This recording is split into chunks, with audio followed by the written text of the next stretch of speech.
함께 오늘 강의 6강을 진행하도록 하겠습니다. 오늘 6강의 내용은 타락한 인간이라는 제목으로 우리 기독교 강요의 특별히 2권을 진행하는 그 과정 속에서 1장부터 5장까지의 내용을 같이 한번 살펴보도록 하겠습니다. 그러면 기도하고 시작하겠습니다. 거룩하신 주님 감사합니다. 오늘도 하나님의 은혜 속에 귀한 강의를 시작합니다. 하나님 강의를 통해 하나님 영광을 받으시고 무엇보다 우리 인간의 비참한 현 주소 안에 그럼에도 불구하고 은혜를 베푸신 하나님의 크신 사랑이 무엇인지를 깊이 깨달을 수 있도록 인도하여 주시옵소서. 우리 구주 예수 그리스도의 이름으로 기도합니다. 아멘.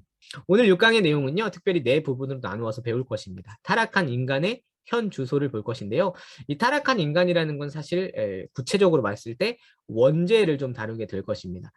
그런데요, 여러분 오늘 6강을 통해서 이 원죄를 가진 인간의 상태가 얼마나 비참한지를 여러분 깊이 좀 누리셨으면 좋겠고, 그 비참한 가운데서도 하나님이 어떻게 은혜를 베푸셨는지를 여러분 깊이 한번 생각해 보시기를 바랍니다. 2권으로 이제 넘어가잖아요. 우리가 지금 1권, 2권, 3권, 4권이라는 기독교 강요의 큰 이제 굵직한 책들 중에 첫 번째 권을 넘어간 거예요.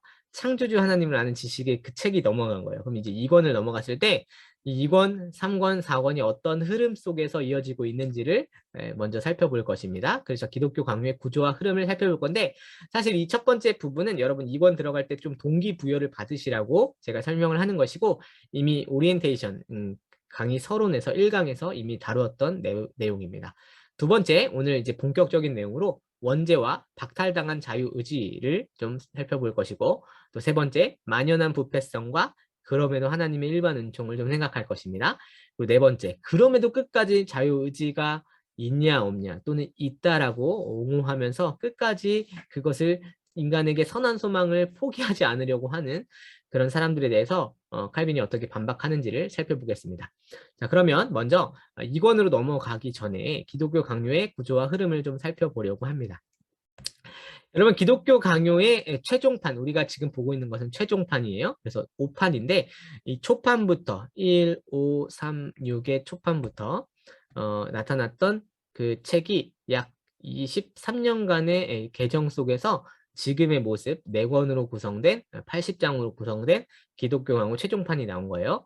이 내용을 이제 장수민 목사님께서 어떻게 설명했냐면, 또 분석하면서 또 여러 학자들의 견해를 종합했냐면, 1559년에 나온 최종판은 원래 분량의 4, 5배가 되었는데 전체가 4권으로 나누어졌고 각 권은 많은 장들로 구성되었다라고 말하고 나서, 이것은 훌륭한 교리 문답서가 모두 그러하듯이 대체로 아버지 하나님이 계시 아들 그리고 성령이라는 사도신경의 순서를 따랐다라고 이야기하는데요.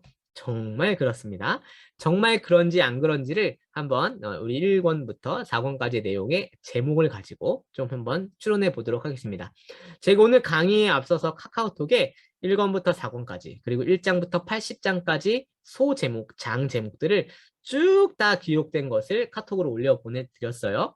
제가 금요일에 드릴 강의 일정표와 또 독서 계획표, 개정 정보판에는 이 장 제목이 같이 좀 들어갈 예정입니다. 그래서 그걸 보시면서 책을 좀 맞춰가며 읽으시면 어떤 흐름 속에서 기독교 강요가 진행되고 있는지 확인하실 수 있을 거예요. 어쨌든 이 기독교 강요의 4권의 구조와 흐름이 어떻게 되어 있다고요? 사도신경의 순서를 따라 있는데 과연 그러한가만 권 제목을 한번 살펴보겠습니다. 1권의 제목입니다. 창조주 하나님을 아는 지식. 우리가 1권에서 다루었던 강의들 혹시 기억나세요? 참된 지식은 하나님을 아는 지식과 인간을 아는 지식인데, 참된 지식은 참된 경건으로 이어진다 하면서 인간에게는 그 부패한 본질적으로 타락한 비참함을, 그리고 하나님께는 유일한 선함과 완전한 선을 바라보는 지식을 우리가 먼저 살펴보았습니다. 그 지식을 바로 알기 위해서 우리는 무엇을 보아야만 했냐면, 성경을 통해서 바르게 분별할 지식이 무엇인지를 알게 하신다 하셨고, 그 성경이 소개하는 하나님은 바로 삼위로 구별되시나 본질에서 하나이신 삼위 하나님이라고 이야기를 했고요. 그리고 나서 이 마지막 1권의 이 마지막 부분에 창조와 섭리신앙을 다루므로 하나님께서는 오늘 1권의 내용 안에서 기독교강을 저술하실 때 칼빈에게 창조주 하나님을 아는 지식으로 특별히 성부에게 돌리는 영광이 주가 되는 1권을 쓰게 하셨습니다.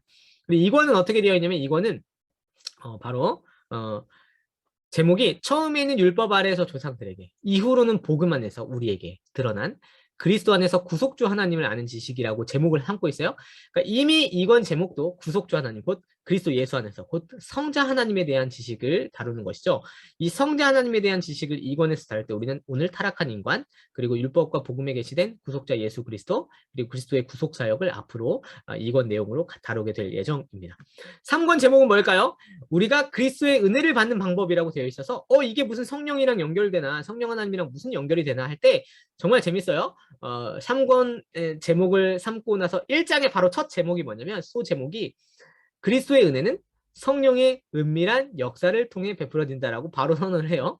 그러니까 그리스도의 은혜를 받는 방법, 이걸 바로 성령 하나님하고 연결해서 이제 3권에서는 성령 하나님이 어떻게 우리를 부르시고 어떻게 중생케 하셔서 의롭다 하시고 하시는 모든 일들, 그 하나님이 성령을 통해 그리스도의 은혜를 누리게 하셨던 모든 일들을 이 3권에서 다루고 있습니다. 그래서 성령의 역사와 신앙, 그리스도인의 삶, 이신칭의, 그리스도인의 기도, 예정론, 부활론을 담고 있는 3권의 내용이 여러분 마지막 우리가 14주 간간 같이 나눌 내용입니다. 4권은 어떤 내용이냐면, 하나님이 우리를 그리스도의 연합체에 초청하시고 그것 안에 머물러 있게 하시는 외적인 방편과 도움이라고 막 어렵게 되어 있는데, 제목은 사실 결국 뭐냐면 그리스도의 연합체, 곧 교회에 주신, 그래서 그 안에서 그리스도와 연합을 머물게 하셨던 그 외적인 방편과 도움이 나타나므로 참된 교회의 표지, 여기에는 뭐 세례와 성찬, 그리고 권징, 그리고 교회 조직에 대한 내용들이 이곳에 담겨져 있어요. 종합하면 교회를 다루는 거죠. 1권은 창조주 하나님 성부, 2권은 구속주 하나님 성자, 3권은 그리스도의 은혜를 누리는 게 하시는 성령에 대해서 다루고, 네 번째는 교회에 대해서 다룹니다. 그런데 이 4권은 이번 우리 처음 시작하는 기독교 강의에서 다루지 않고 성부, 성자, 성령을 다루는 이 3권까지 내용을 강의로 다루게 될 것입니다. 그럼 흐름이 좀 기대되세요? 이제 2권을 시작하면 누가 이제 등장하겠어요? 기대하는 마음으로 우리 성자, 구속주 하나님 예수 그리스도의 대한 가르침이 아주 주되게 나타나겠죠. 실제로 그래요. 제가 첫 개론 강의 때 이런 내용을 다뤘습니다.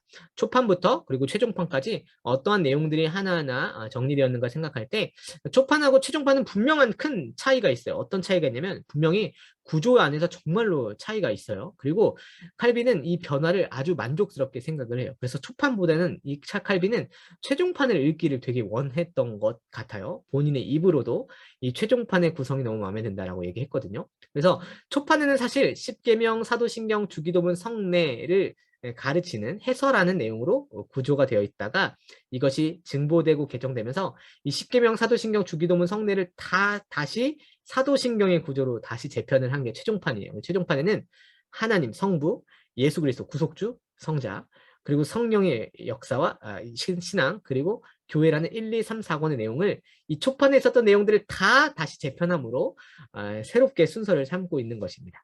물론 내용의 줄기와 근원이 아주 신기하게도 이 1536년에 기록된 27세에 기록된 그 강요에서부터 그리고 최종판까지 그 근본적인 신학적 줄기, 성경에 근거한 신앙이 변질되지 않은 상태로 최종판까지 이루어지는데, 개정되고 증보돼서 순서가 달라집니다. 그래서 최종판은 사도신경의 구조, 성부, 성자, 성령, 그리고 교회라는 구조 안에서 기록되고 있다는 것 여러분 유념하시면, 1권에서 이건 넘어갈 때 이제 구속주 하나 배우겠구나, 2권에서 3권 넘어갈 때 우리 성령 하나님에 대해 더한 깊은 이해를 갖게 되겠구나, 3권에서 4권으로 넘어갈 때 교회에 대해서 배우겠구나를 이제 깨달을 수 있을 것입니다. 정리합니다. 기독교 강요 최종판의 구조입니다. 성부, 성자, 성령, 교회로 구성된 것입니다. 칼빈은 최종판에서 이런 이야기를 합니다. 칼빈은 독자들에게 드리는 글에서 자신이 지금껏 거듭해서 기독교 강요 순서를 재조정한 것에 대해 비로소 만족함을 표현합니다. 최종판에 뭐라고 하냐면, 이전에 수행한 나의 수고를 유감으로까지 여기지는 않을지라도 나는 이 작품이, 그러니까 최종판이 지금 나타나는 순서로 정리될 때까지는 만족스럽지는 않았습니다. 그러니까 최종판이 쓰여지기 전까지는, 사실 초판부터 재판, 3판까지는 사실 이 사도신경의 구조와 순서대로 잘 구분하고 증보한 이 순서까지는 만족을 못하다가 이제 최종판에 이르러서야 이제 그 사도신경의 순서에 근거한 즐거움을 좀 찾게 된 것이죠. 그래서 그 유익을 좀 따라가 보면 1권, 2권, 3권, 4권의 순서가 예상이 되고 또 기대가 되는 마음으로 읽게 되는 것입니다. 그 2권을 오늘 시작하는 겁니다. 2권의 제목이 뭐였습니까? 구속주 하나님을 아는 지식인데 특별히 구속주라는 것은 왜 주님이 우리를 구속해야 되는지를 좀 먼저 생각을 해볼 이유가 있어서 인간의 상태를 먼저 좀 다루게 됩니다. 두 번째 파트로 넘어가면 원죄와 박탈당한 자유의지를 제목으로 한번 기독교 강요 2권의 1장과 2장을 좀 살펴보도록 하겠습니다. 먼저 1장입니다. 1장의 제목이 이래요. 바로 원죄라고 시작을 하고 있습니다. 원죄. 근데 이 원죄를 어떻게 이 장 제목에서 설명하냐면 아담의 반역과 타락으로 말미암아 전체 인류가 저주를 받았고 그 원시 상태로부터 이탈하여 부패했다라고 장 제목에 되어 있어요. 원죄 정의가 바로 여기 있는 거죠. 다 있어요, 이미 그 안에. 원죄는 아담의 반역과 타락으로 인해 전 인류가 저주를 받고 원시 상태, 곧 창조되었던 하나님의 형상이 부패되고 완전히 붕괴한 그런 상태를 원죄라고 합니다. 그러면 전체 인류는 이제 아담이 어떻게 되는 겁니까? 태어나면서부터 원시 상태에서 이탈한 부패한 상태로 태어나는 것.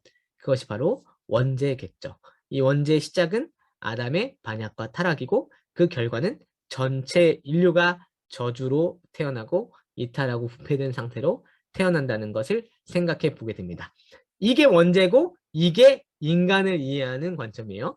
여러분 이런 게 너무 여러분 교회 안에서 자랐기 때문에 너무 당연하게 들리는데 사실 세상 사람들에게 생각할 때 이 인간에 대한 이해가 절대로 당연하지 않아요. 기독교 강의에 아주 재미있는 글들이 있습니다.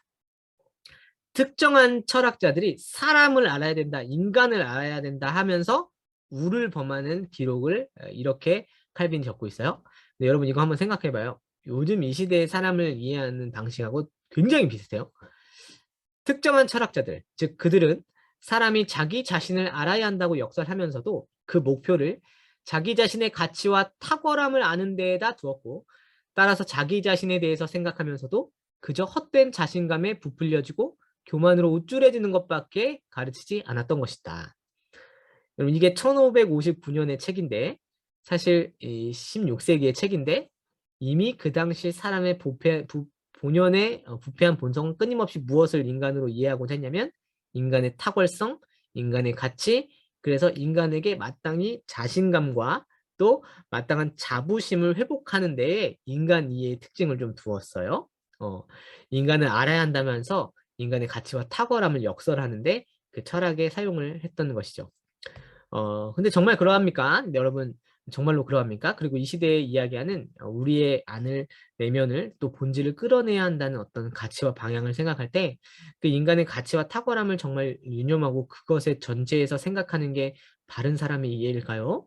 그게 정말로 소망이 있을까요? 생각해 보면 우리는 성경이 기록하고 있는 인간 이해에 돌아가 볼 필요가 있겠습니다. 그러나 우리 자신을 아는 지식은 첫째로 창조 시에 우리에게 주어진 바를 생각하고 또한 하나님께서 얼마나 자비롭게 우리를 계속해서 보살피시는가를 생각하는 데 있다. 둘째로 아담의 타락 이후에 우리의 비참한 처지를 생각하는 데 있다. 이것을 깨달으면 우리의 모든 자랑이나 자신감이 사라져서 우리가 정말로 낮아지고 수치로 가득하게 될 것이다 라고 이야기합니다. 성경이 기록하는 게 뭐라고 돼 있어요? 두 가지죠. 창조 시에 우리에게 주어진 바, 그리고 두 번째 타락 이후에 우리의 비참한 처지. 이 두 가지를 아는 게 사람을 아는 것이다 라고 얘기합니다.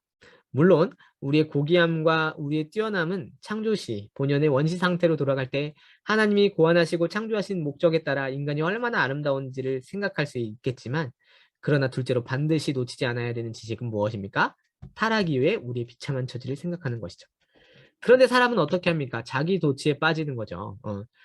그러므로 우리가 우리 자신을 살필 때 추구해야 할 지식은 하나님의 진리 곧 성경이 요구하는 바는 바로 우리 자신의 능력에 대한 모든 신뢰를 제거하고 우리로 자랑할 모든 기회를 없애고 우리로 굴복하도록 이끄는 그런 지식인 겁니다. 이게 못마땅하실 수도 있을 것 같아요. 근데 어떻게 하겠어요? 성경이 그렇게 말하고 있는데, 그죠? 성경의 근거하여 우리 인간을 정직하게 바라보면 우리는 우리 자신에 대한 능력, 곧 선을 행할 능력, 선을 만들어낸 능력이 우리 안에 없구나를 생각하고 우리에 대한 모든 신뢰를 제거하고 우리를 자랑할 기회를 없애버리고 우리로 성경과 하나님의 뜻에 굴복하도록 이끄는 그런 지식으로 참으로 채워져야만 우리가 우리를 바로 이해할 수 있는 거죠. 근데 모든 사람들은 본성적으로 자기 자신에 대한 맹목적인 사랑을 갖고 있기에 누구나 자기에게는 혐오스러운 것이 전혀 없다는 것을 아무런 거리낌 없이 받아들이고 있습니다. 그리하여 외적 지지가 전혀 없는데도 불구하고 사람이 스스로 충분히 선하고 복된 삶을 스스로 이어갈 수 있다는 정말 허망하기 그지없는 사고가 사람들에게 전반적으로 지지를 얻고 있는 것입니다. 재밌죠? 여기서 경고하고 또 성경이 드러내는 사람의 실상이 바로 이러합니다. 스스로 충분히 선하고 복된 삶을 스스로 이어갈 수 있다는 정말 허망하기 그지없는 사고. 그럼 이것을 추구하는 지식은 사실 어떤 결과를 이루냐면 정말 그렇게 살아온 인생이 부정당하는 것 같고 얼마나 허망한지를 다시 생각하게 되는 그런 인생의 결말에 좀 놓이게 돼요. 스스로 내 안에 정당하고 거룩하고 깨끗하고 충분히 선하고 충분히 잘했다 생각하는 그런 사고로 나를 평가하게 되면 그 결말이 얼마나 허망한 데 이르는지를 생각해 볼 수 있게 합니다. 그래서 자기인식의 가장 중요한 두 가지 문제로 이제 칼빈이 기독교 강에서 뭐라고 설명하냐면 육적인 판단으로는 사람이 어떻게 생각하냐면 자기 자신의 이해력과 정직함을 과신하면서 정석껏 노력을 경주하고 있다라고 얘기하는데 그러나 이런 정주하는 모든 일들이 하나님의 판단으로 보자면 그 표준으로 자신을 살피는 사람은 자기를 세밀히 검토하면 할수록 결코 용기와 자신감을 품을 이유를 자신 안에서는 찾아낼 수 없는 그런 비참함을 발견하는 것입니다. 그러나 하나님께서 동시에 우리 조상 아담에게 베푸셨던 그 본래의 고귀함을 잊지 않기를 바라십니다. 아무리 우리의 비참함을 우리가 깨닫고 좌절한다 하더라도 주님은 우리가 본연의 우리를 창조하셨던 그 본래의 고귀함을 잊지 않기를 바라시는 것이죠. 그 원시 상태가 무엇입니까? 우리가 타락하기 이전의 상태가 아닙니까? 우리를 창조하신 목적이 아닙니까? 그래서 우리의 비참한 현실을 혐오하며 탄식하고 또한 우리의 그 잃어버린 고귀함에 대하여 한숨을 쉬고 있는 것이 지금 우리의 상태가 아닌가 하는 질문을 스스로와 또 성경을 통해서 해보는 것이죠. 그러므로 여러분은 무엇을 생각해야 되냐면 사람이 자기 자신에 대해서 가져야 마땅한 지식을 생각할 때 다음과 같이 구분하는 것이 합당한 것 같습니다. 첫째, 사람은 자기가 어떠한 목적으로 창조함을 받았는지 또 어떠한 목적으로 고귀한 은사들을 부여받았는지를 생각해야 됩니다. 이것이 우리 본래의 모습이겠죠. 그러나 둘째, 사람은 자기 자신의 능력들을 아니 오히려 능력의 결핍을 가늠해야 합니다. 이러한 결핍을 깨닫게 되면 그는 극도의 혼란 속에 엎드러질 것이고 말하자면 아무것도 아닌 존재로 전락하게 되는 것이죠. 첫 지식을 갖게 되면 사람이 자기 의무의 본질을 깨닫게 되지만 둘째 지식을 갖게 되면 그 의무를 시행할 자기 자신의 능력의 한계를 깨닫게 되는 것입니다. 여러분 이런 의미에서 여러분 혹시 여러분 스스로에게 좀 절망해 본 적 있으세요? 근데 그 절망해 보고 모든 것을 내려놓을 때 사실 하나님 앞에 이것을 다 내려놓는 시간이 있게 될 텐데 저도 그런 적이 좀 있었던 것 같아요. 스스로에 대한 과신, 또 스스로에 대한 교만, 무언가를 다 이룰 수 있다고 생각했던 모든 것이 완전히 산산이 부서졌던 경험이 있어요, 인생에. 그리고 사람이라면 한 번쯤은 그런 경험이 찾아오는 것 같습니다.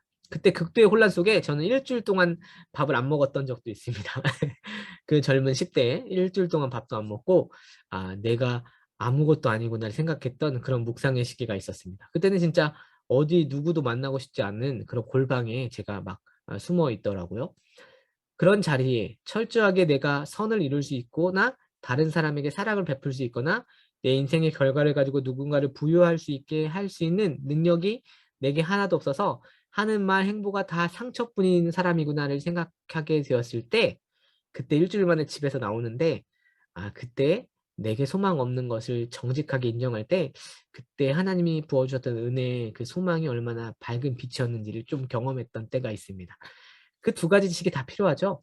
우리 창조 본연의 아름다운 고귀한 존재의 모습이 얼마나 아름다운지를 생각하면 생각할수록 우리 비참함이 얼마나 끔찍한지를 알게 돼서 그 고귀한 존재로 그 회복된 자리로 돌아가고 싶은 사람의 욕구와 탄식과 갈망이 우리 안에 생성되는 것이죠. 여러분은 여러분을 어떻게 이해하시고 또 가늠하십니까? 한번 생각해 보십시오. 원제론을 정리합니다. 창조 당시 선악을 알게 하는 나무는 하나님께 대한 우리의 순종 여부를 드러내는 리트머스 시험지처럼 에덴 동산에 서 있었습니다. 아담에게 선악을 알게 하는 나무의 실과를 먹지 말라 하신 것은 그의 순종을 시험하며 그가 과연 기꺼이 하나님의 명령 아래 있다는 것을 입증하도록 하기 위함이었습니다.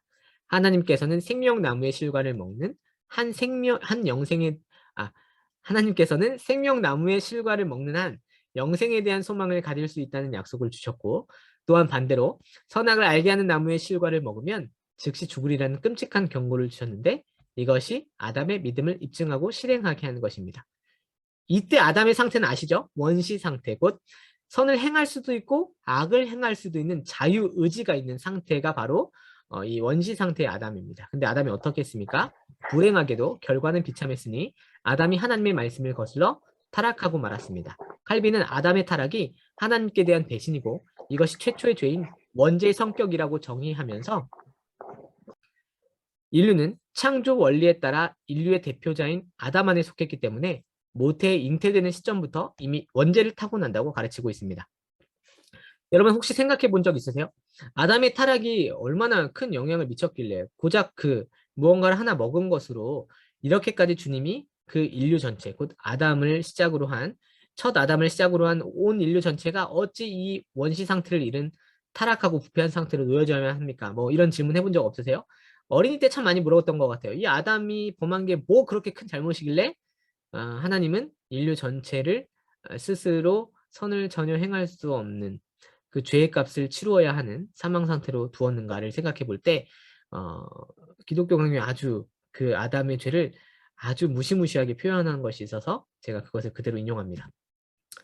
아담의 반역은 그저 단순한 배반이 아니었고 거기에 하나님을 대적하는 비열한 모욕이 결합되어 있었습니다.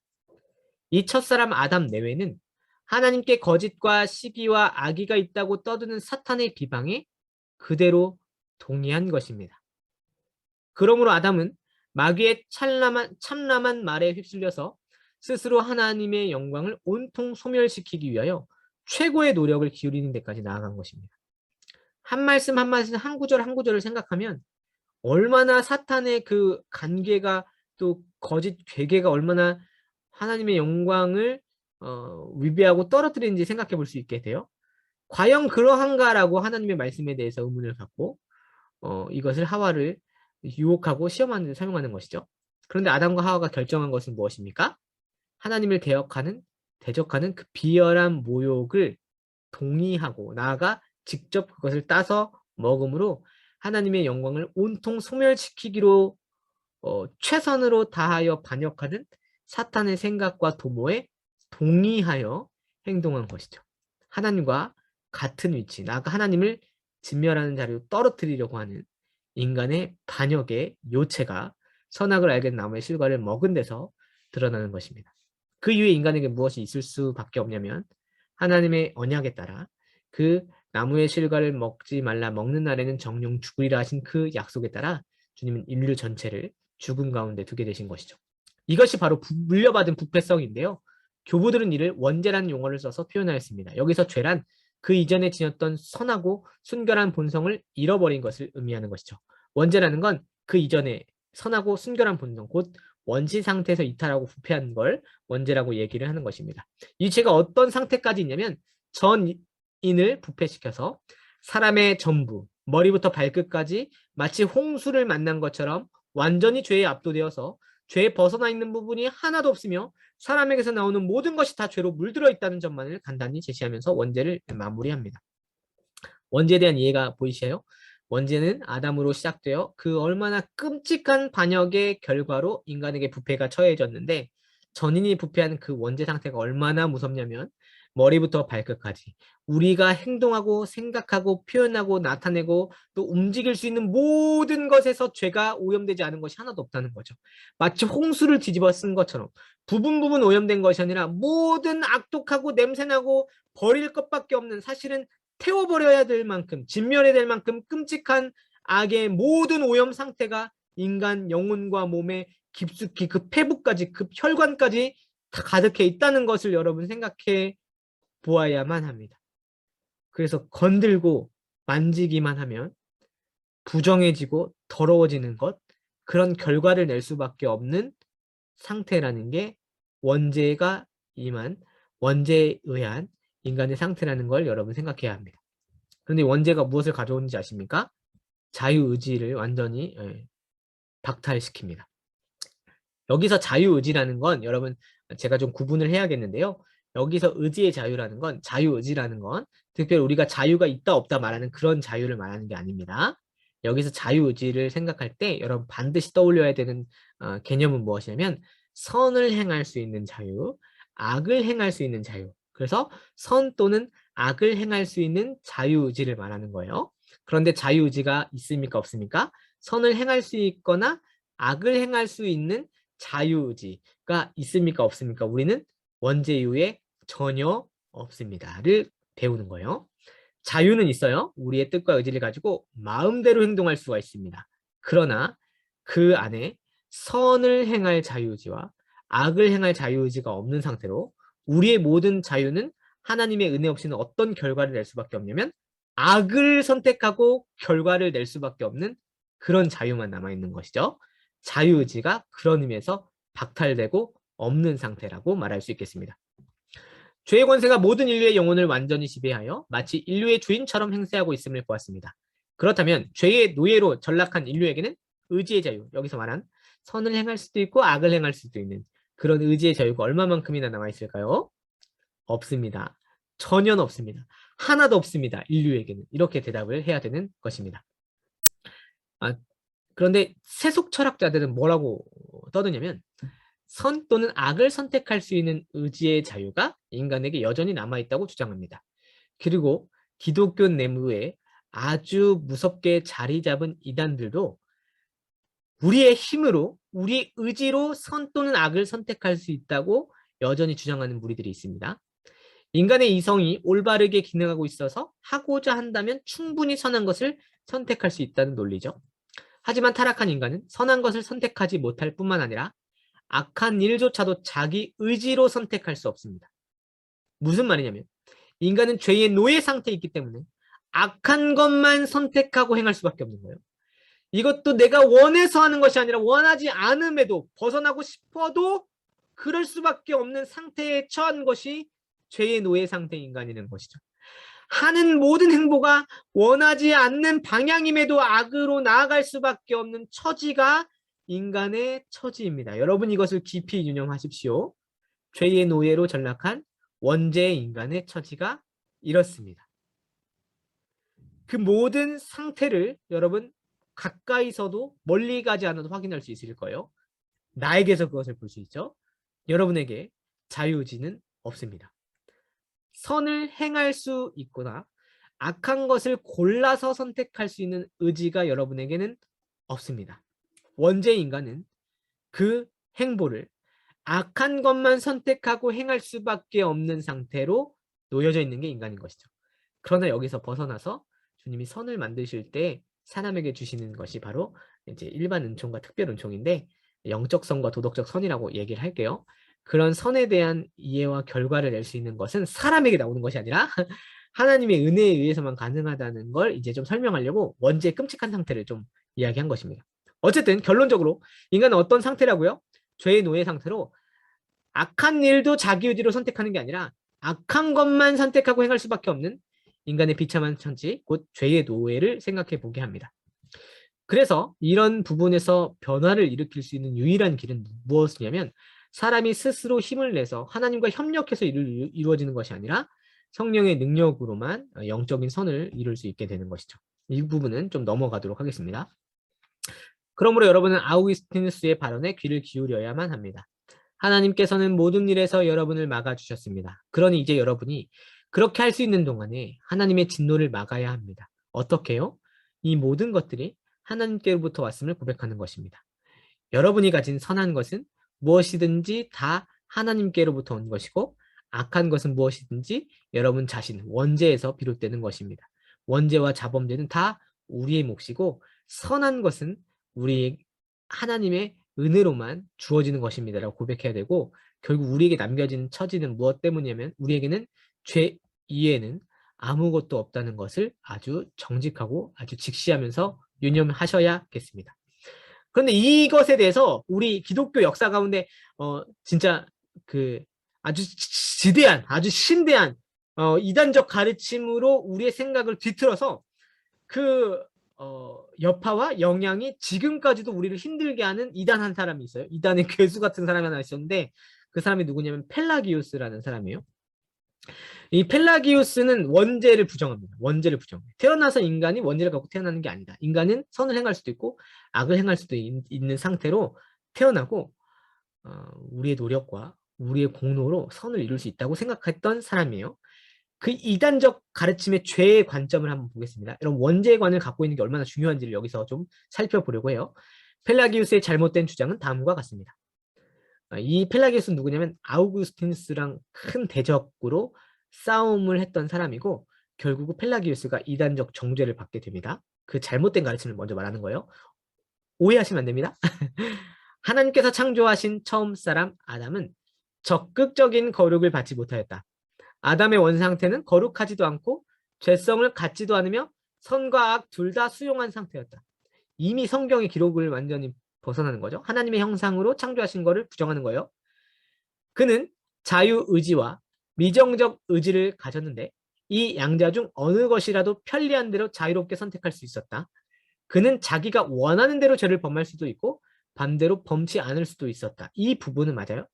원시 상태 아담은 자유의지를 갖고 있었죠. 자유의지를 갖고 있다는 건 선을 행할 수도 있는 능력 또는 악을 행할 수도 있는 자유의지를 아담만 가지고 있었습니다. 그러나 죽음 문제만은 임의로 선택할 수 없어요. 여기부터 또 잘못된 가르침을 얘기해요.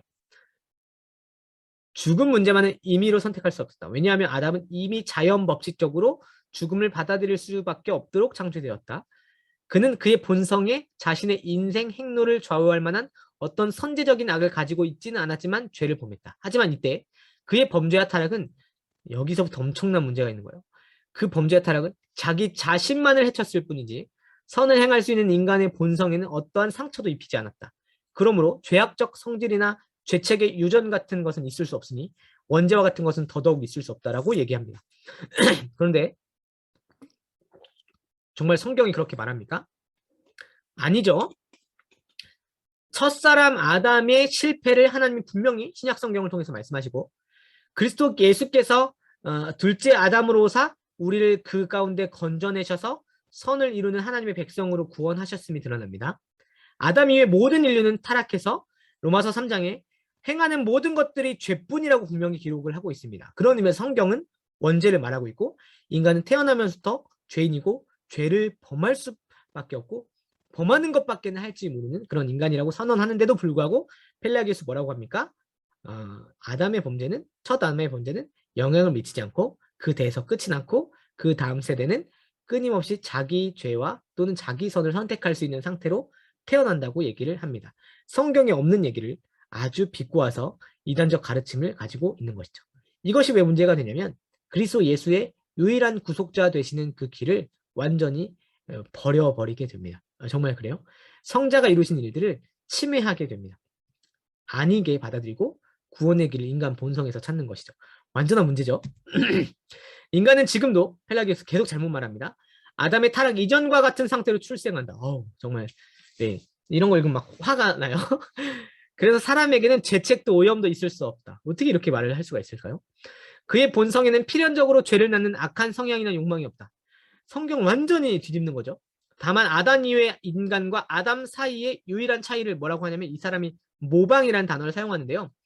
원죄가 아니라 모방이다. 아담 이후의 인간은 자기 이전의 인간으로부터 범죄한 악의 사례를 본 반면 모방하면서 죄를 짓는 반면 아담은 그 사례, 모방할 죄가 없기 때문에 자기 스스로 죄를 범한 것이다라고 그래서 아담과 이후의 사람의 차이는 이것밖에 없다라고 얘기를 합니다.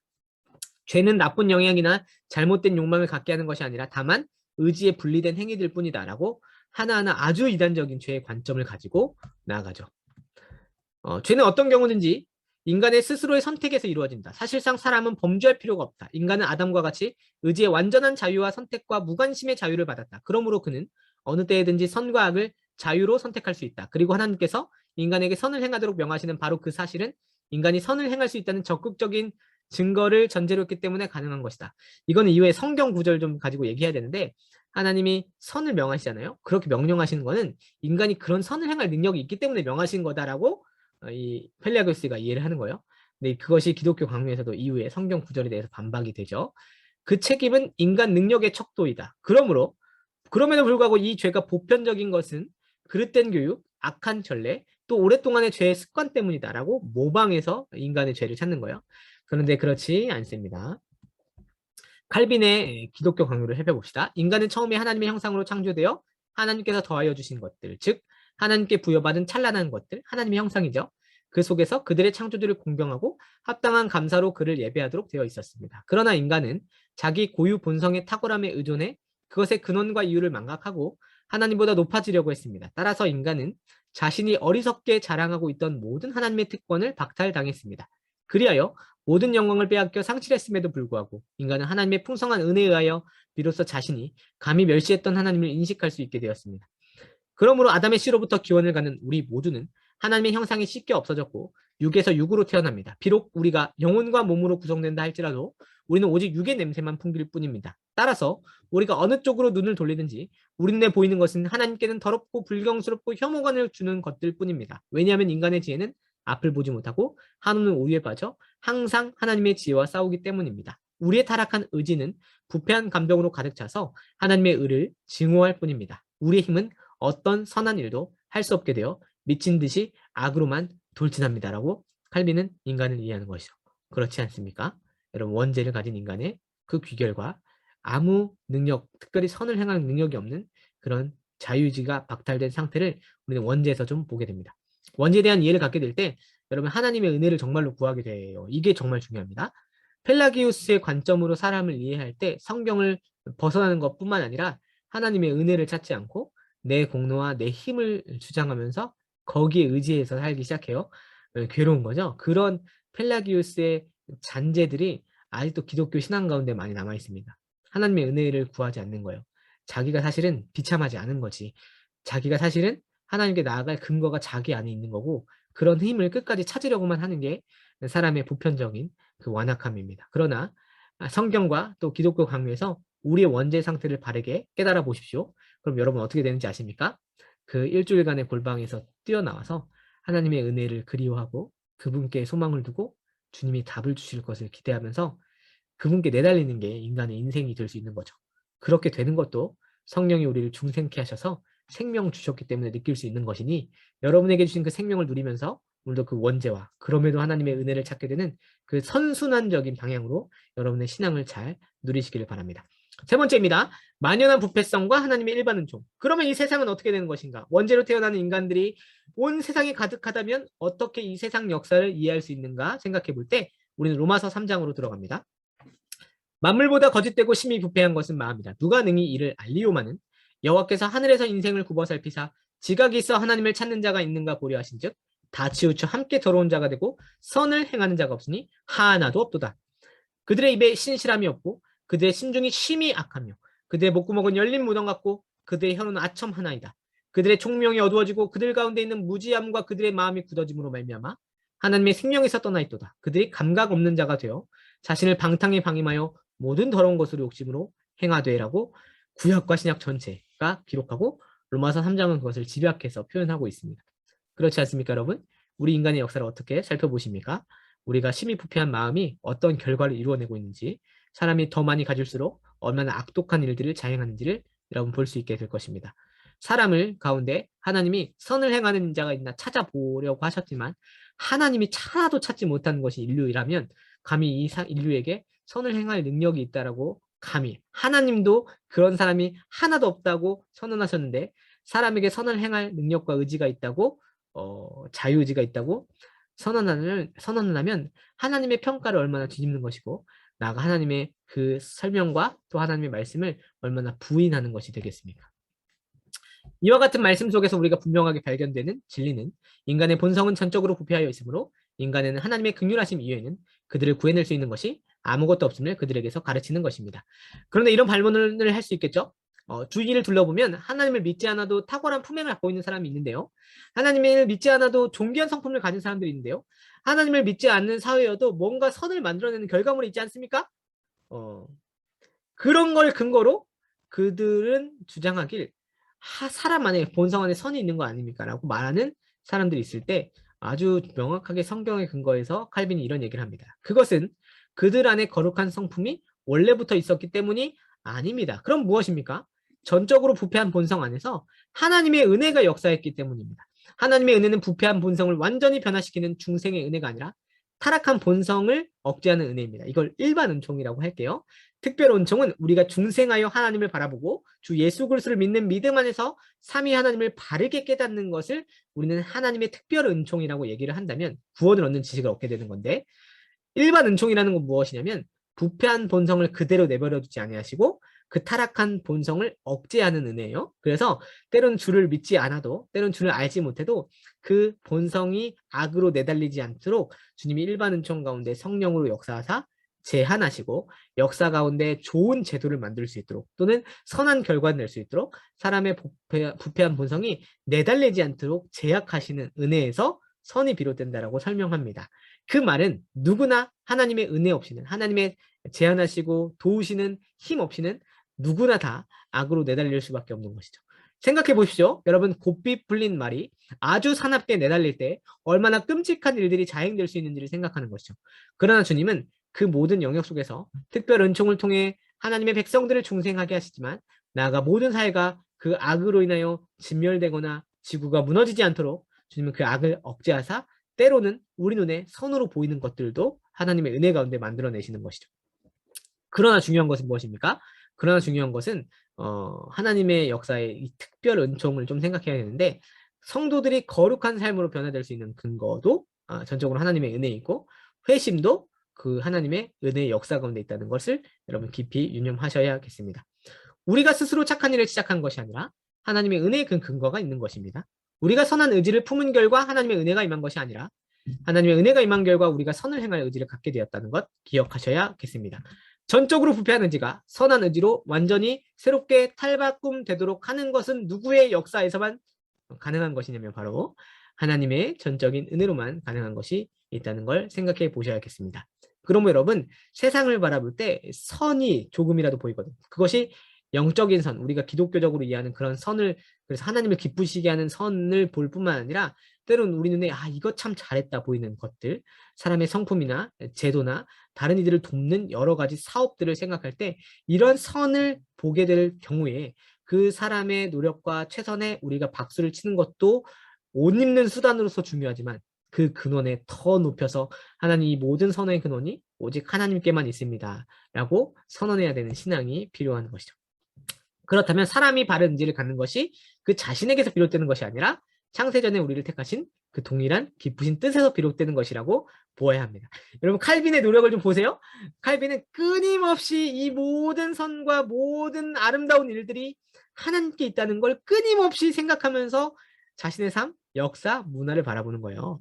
우리 이웃도 그렇게 바라보는 것입니다.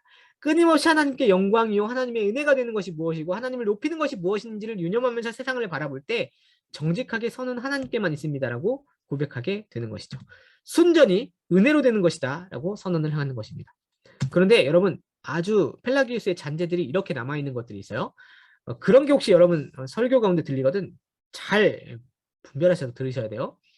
어떤 사람은 최초의 회심은 전적인 하나님의 은혜일지라도 이후에 뒤따르는 선행은 사람의 의지에 근거한다고 생각합니다. 하지만 예수님 뭐라고 하셨습니까? 나를 떠나서는 너희가 아무것도 할 수 없습니다. 말씀을 통해 회심 이후에, 즉 중생한 이후의 선행은조차도 하나님의 전적인 은혜, 곧 그리스도 예수와 연합, 그 포도나무, 참 포도나무 되시는 주님과의 연합 없이는 전혀 선한 열매를 맺을 수 없다는 걸 여러분 기억하셔야겠습니다. 그리스도 예수 안에서 하나님의 은혜 없이는 회심 이후에도 전혀 선을 행할 수가 없는 것이죠.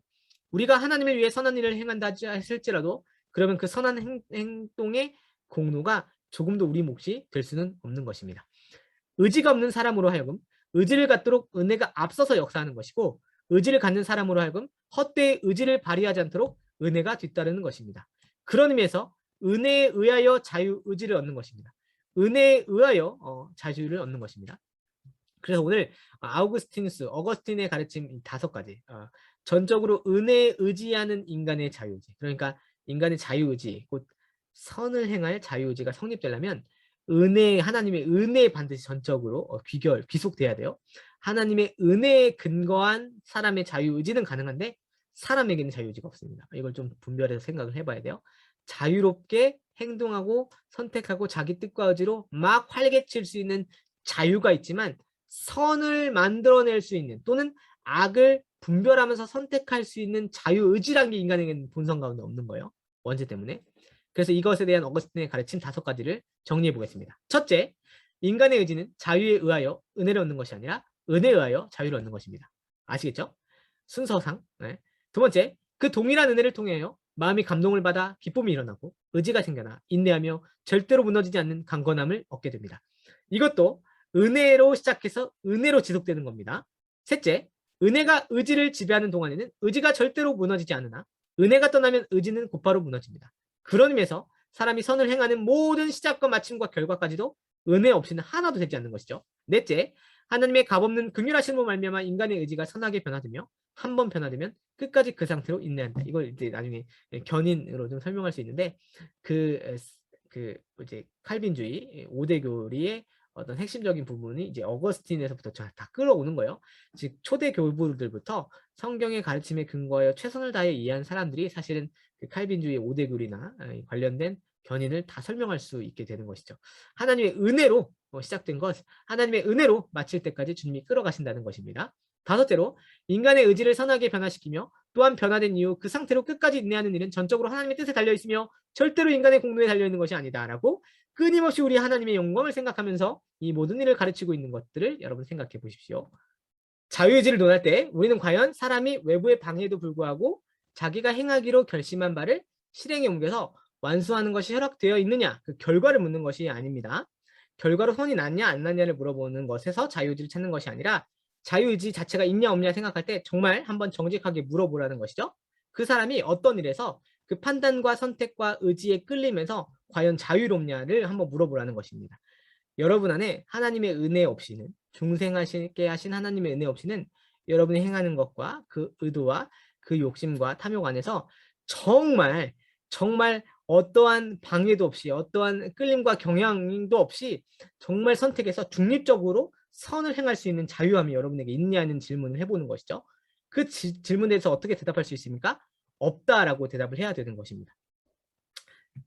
네. 그런데도 자유의지가 없다라고 얘기를 해야 하는데도 불구하고 자유의지를 옹호하는 사람들의 무리와 그룹이 있는 거예요. 자유의지에 대한 옹호를 하는 입장에 대해서 칼빈이 어떻게 반박을 하는가를 좀 살펴보겠습니다. 칼빈은 이렇게 얘기합니다. 인간에게는 자유의지가 있는 게 아니라 악한 것만 선택하고 행하는 악으로 기울어진 의지밖에 없음을 알게 됩니다. 성경을 통해서 생각할 때 자유의지가 있는 게 아니라 악한 것만 선택하고 행하는 악으로 기울어진 의지밖에 없는 것이죠. 그런데도 불구하고 성경이 아닌 인간의 자유의지를 변호하려는 자들이 있습니다.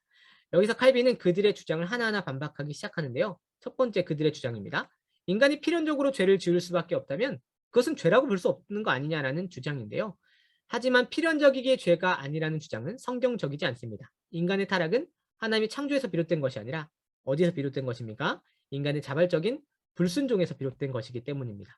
만약 하나님께서 처음부터 인간을 필연적으로 죄를 지을 수밖에 없는 창조를 하셨다면 인간의 죄를 범하실 수 없지만 하나님이 처음 창조한 인간 상태는 어떤 상태입니까?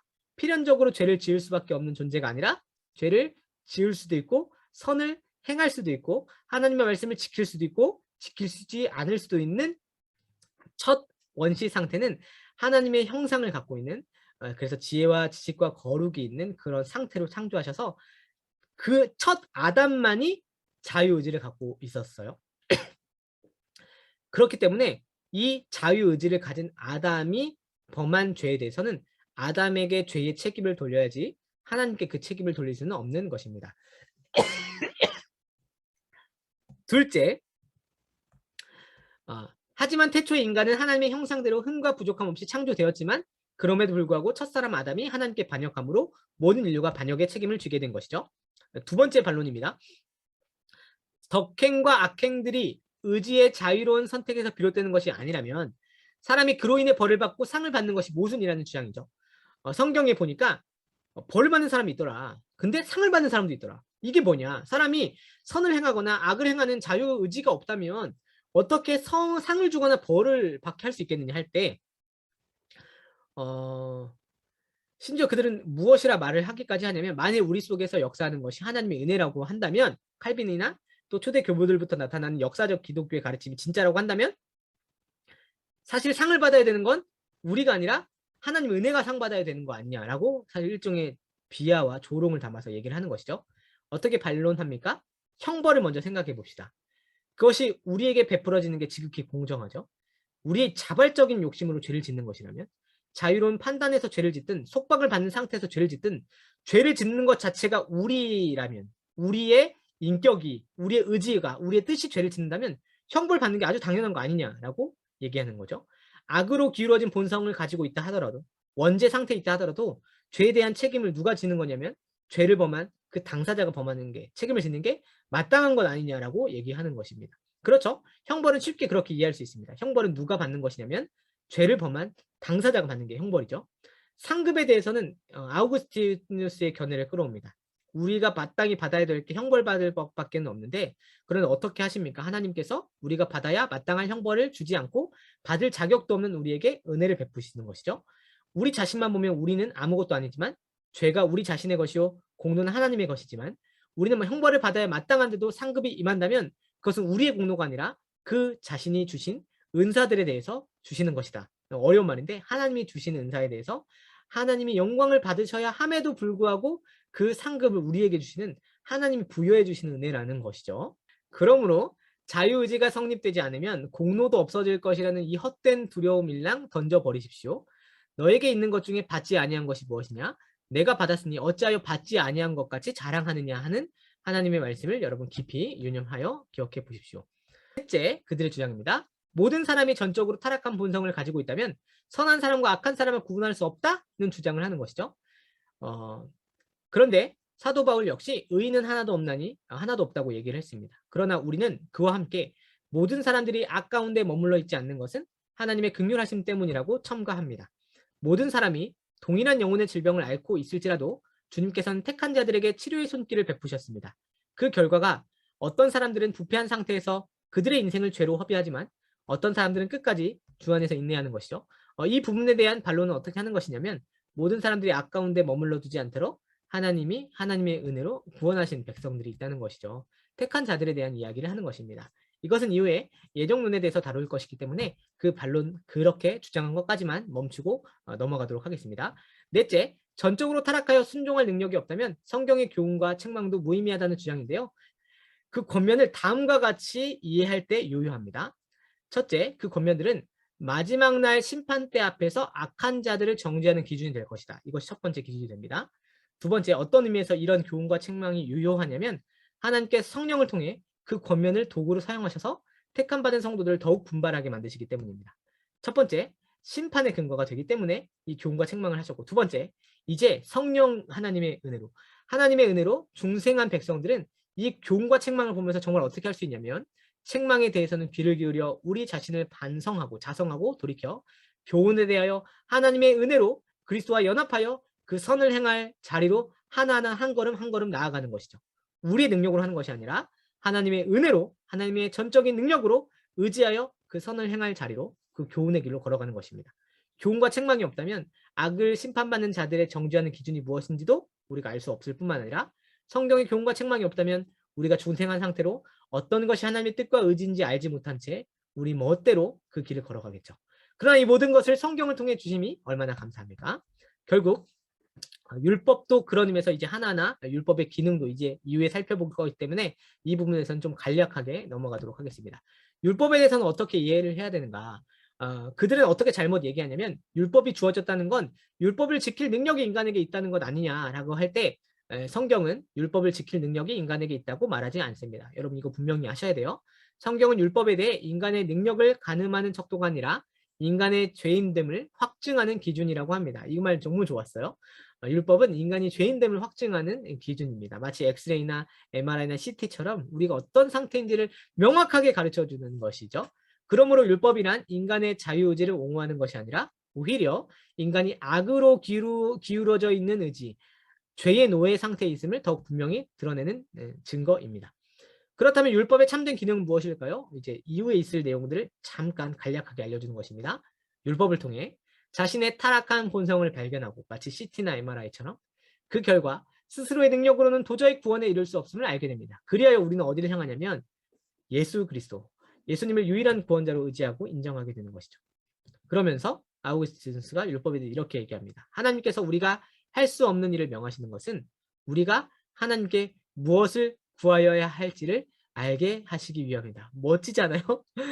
죄 때문에 절규하는 우리에게, 율법과 하나님 말씀 때문에 절규하는 우리 상태에서 하나님이 의도하신 그 뜻은 결국 무엇이냐면 우리가 그래서 무엇을 구하여야 할지를 알게 하신다는 것입니다. 정리하겠습니다. 여러분, 자유의지에 대해서 우리는 자유의지가 있느냐 없느냐, 곧 선을 행할 능력, 악을 행할 능력이 우리에게 있느냐를 생각할 때 우리는 없다. 인간은 죄의 노예다라고 이해합니다. 왜냐하면 원죄 때문입니다. 그래서 정리하게 되면 이렇게 우리는 설명할 수 있습니다. 성경은 인간이 죄의 노예라는 것을 반복적으로 증거합니다. 이것은 인간의 본성이 하나님의 의와 너무나 멀리 떨어져 있는 까닭에 인간이 생각하고 바라고 추구하는 모든 것이 불경건하고 왜곡되며 악하고 불순하는 것뿐이라는 것을 의미합니다.